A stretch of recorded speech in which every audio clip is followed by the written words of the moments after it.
ඔන්න මං අද සූදානම් වෙන්නේ ඔයාලගේ ඉල්ලීමක් ඉෂ්ට කරන්න.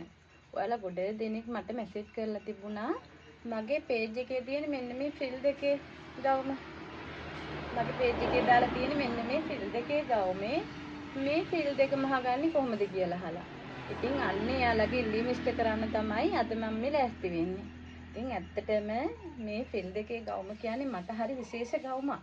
මොකද දන්නවද? මගේ පේජ් එකේ මේ වෙනකන් වැඩියෙන්ම ඕඩර් හම්බෙලා තියෙන ෆ්‍රොක් එක තමයි මේක. ඇත්තම කියනවා නම් මගේ පේජ් එකේ ලකි ෆ්‍රොක් එක. මේක තමයි මගේ පේජ් එක අප් කරලා දීපු ලස්සනම ඩිසයින් එක. ඉතින් අන්නේ ලස්සනම ඩිසයින් එක මහගන්න විදිය ඔයාලට කියලා දෙන්න තමයි අද මම මේ හදන්නේ. ඉතින් අපි ඉස්සෙල්ලාම බලමු ඒ ගවුමේ මේ ෆ්‍රිල් දෙක හදාගන්න විදිය. මේ ෆ්‍රිල් දෙක හදාගන්න මම මේ වගේ පටි දෙකක් අරන් තියෙනවා. එතකොට මේ පටි වලට දිග පළල සම්මත මිම්මක් නැහැ. ඒ කියන්නේ අපිට රැලි අවශ්‍ය ප්‍රමාණය රැලි වැඩිපුර ටිකක් අවශ්‍ය නම් ටිකක් දිග වැඩියෙන් පටිය ඒ විදිහට අපිට අපේ කැමැත්තට අනුව ගන්න පුළුවන්. ඉතින් මම ඒ ගවුම මහන්න අරන් තියෙනවා අඟල් 4ක් පළල අඟල් 60ක් දිග ප්‍රතිපටි දෙකක්. අපි ඉස්සෙල්ලාම මේ පටි දෙකේ දෙපැත්ත වාටිය මහලා ගන්නවා.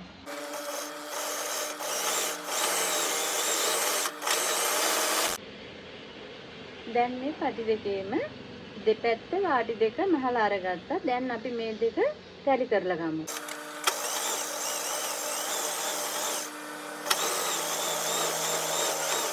මෙන්න මේ වාගේ මේ තමයි අපි දැන් මේ 60 කොටස මේ පටි අත් දෙක අල්ලන් තියෙන්නේ. එතකොට මෙන්න මේ පටි අත දිගේ තමයි ඒ ෆ්‍රිල් එක යන්නේ. එතකොට ඉනේ අපි තැලි පටිය අල්ලන තැන ලකුණු කරගන්නේ මේ කරපළල පටි අත් දෙක අතර පළල තියෙනවානේ. පටි අත් දෙක අතර මේකේ පළල තියෙනවා 8ක්. ඒ 8 අපි මෙතන ලකුණු කරගන්නවා. මේ ඉනේ ලකුණු කරගන්නවා. ඒ ඉනේ ලකුණු කරගත්ත තැන ඉඳන් මේ පටියේ මැද ලක්ෂය දක්වාම පටියේ මැද දක්වා දැන්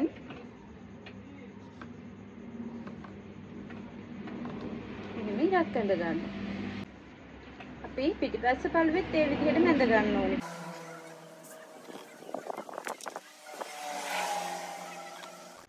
අපි මේ වගේ 60 ඉදිරිපස්ස පිටිපස්ස දෙකම හිටින දිග ඇරලා මේ විදිහට තියා ගන්නවා. දිග ඇරලා තියාගෙන මේ එක ෆ්‍රිල් එකක් අරගෙන ඒකත් අපිට මහන්න පහසුවට දෙකට නමලා පින් කරගන්න අතේ මැදට තියලා මේ ඉනේ ලකුණු කරගත්ත තැනේ ඉඳන් අපි අත දක්වා ඇඳගත්ත ඉර දිගේ මේ රැලි පටිය තියලා මහගෙන යන්න තියෙනවා.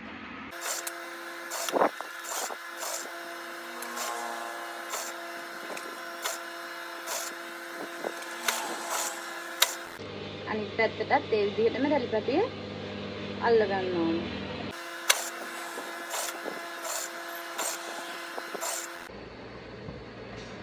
මෙන්න මේ වගේ